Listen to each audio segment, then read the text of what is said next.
اللہ کے نام سے شروع جو بڑا مہربان اور نہایت رحم کرنے والا ہے۔ بنی اسرائیل کی ایک جماعت جو حضرت حزقیل علیہ السلام کے شہر میں رہتی تھی،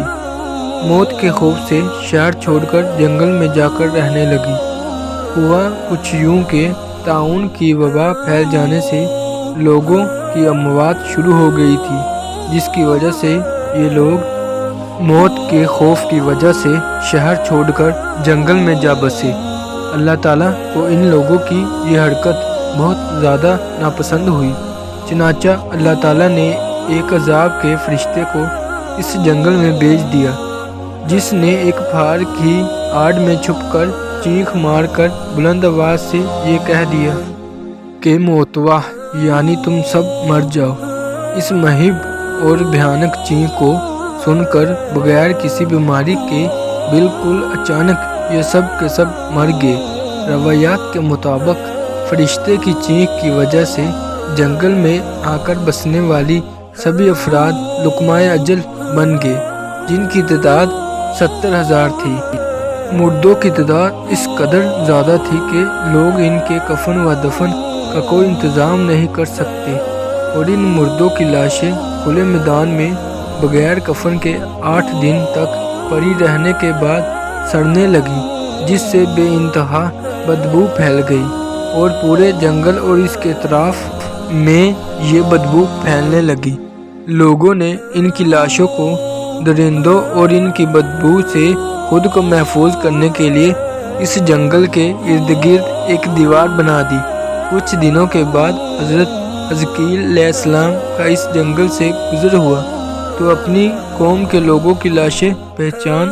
گئے، اور اپنی قوم کے 70,000 انسانوں کی اس موت ناگہانی اور بغیر کفن کے لاشوں کو دیکھ کر رنج و غم سے ان کا دل بھر آیا، اب دیدہ ہو گئے، اور باری تعالیٰ کے دربار میں دکھ بھرے دل سے گڑ گڑا کر دعا مانگنے لگے کہ یا اللہ، یہ میری قوم کے افراد تھے جو اپنی نادانی سے یہ غلطی کر بیٹھے کہ موت کے ڈر سے شہر چھوڑ کر جنگل میں آ گئے۔ یہ سب میرے شہر کے باشندے ہیں، ان لوگوں سے مجھے انس تھا،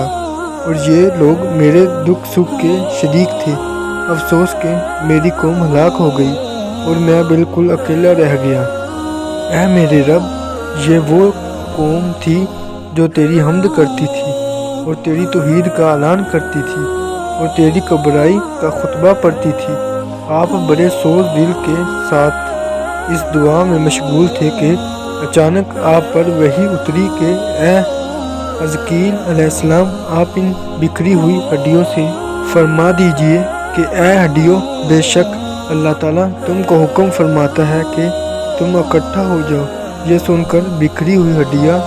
میں حرکت پیدا ہوئی، اور ہر آدمی کی ہڈیاں جمع ہو کر ہڈیوں کے ڈھانچے بن گئے۔ پھر یہ وحی آئی کہ اے حزقیل علیہ السلام، اب فرما دیجئے کہ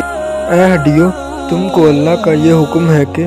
تم گوشت پہن لو۔ یہ کلام سنتے ہی فوراً ہڈیوں کے ڈھانچوں پر گوشت پوست چڑھ گئے۔